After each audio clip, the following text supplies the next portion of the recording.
গরম গরম ধোয়া ওঠাই বিরিয়ানির গন্ধটা এত সুন্দর বেরোচ্ছে সে আর কি বলবো। তো রাতের ডিনারে আজকে বানালাম একদম ঝটপট সহজ ও ঘরোয়া উপকরণ দিয়েই ডিমের বিরিয়ানি। তো এর জন্য প্রথমে 4টে ডিম সেদ্ধ করতে বসিয়েছি, ততক্ষণে চালটা ভিজিয়ে দিয়েছি। ওই আধ ঘন্টার জন্য আমি এখানে 2 কাপের মতো চাল নিয়েছি। ডিম সেদ্ধ হয়ে গেছে, সেটাকে একটা ঠান্ডা জলের মধ্যে দিয়ে দিয়েছি, কিছুক্ষণ পরে ছাড়িয়ে নেব। এরপরে প্রেশার কুকারটা চাপিয়ে দিলাম। রান্নাটা আজ আমি পুরোটাই প্রেশার কুকারে করব। তো এর জন্য কুকারের মধ্যে পরিমাণ মতো সর্ষের তেল দিয়ে দিলাম।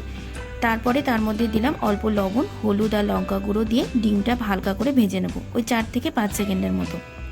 এবার সেটিকে একটা পাত্রে তুলে নিয়ে তারপরে ওই তেলের মধ্যে দিয়ে দেবো 2টো তেজপাতা আর গোটা গরম মশলা। হালকা নেড়ে চেড়ে তাতে দিয়ে দেবো পেঁয়াজ কুচি। পেঁয়াজ একটু লালচে করে ভেজে নেব। তারপরে দিয়ে দেবো 2 থেকে 3টে চেরা কাঁচা লঙ্কা। অল্প নেড়ে চেড়ে তারপরে দিয়ে দেবো তাতে আদা, রসুন আর পেঁয়াজের পেস্ট। ভালো করে সব মশলা কষিয়ে নেব।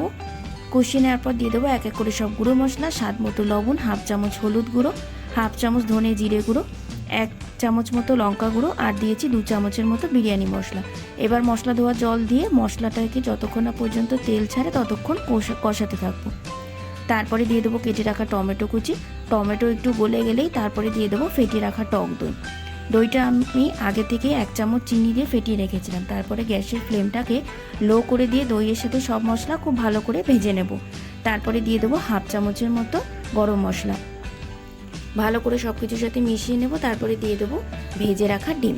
অল্প নাড়িয়ে চাড়িয়ে তাতে দিয়ে দেবো ভিজিয়ে রাখা চাল। তারপরে দিয়ে দেবো পরিমাণ মতন জল তার সাথে। তো আমি এখানে 2 কাপের মতো চাল নিয়েছি, তাই আমি 4 কাপের মতো জল দেবো। ব্যাস, এবার কুকারটা বন্ধ করে ঠিক 2টো সিটি দিয়ে নেব।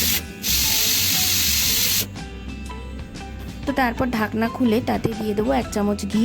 দুধের মধ্যে মিঠা আতরটা আগে থেকেই ভিজিয়ে রেখেছিলাম, সেটা দিয়ে দেবো। আর দিয়ে দেবো পেঁয়াজ বেরেস্তা। এরপর ঢাকনা বন্ধ করে কিছুক্ষণ রেখে দেবো। ব্যাস, আর কি চাই। এর সাথে আমি নিয়েছিলাম কিছু শসা আর পেঁয়াজের টুকরো।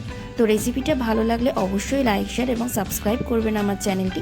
আর আমার ফেসবুক পেজটি অবশ্যই ফলো করে দেবেন। ধন্যবাদ।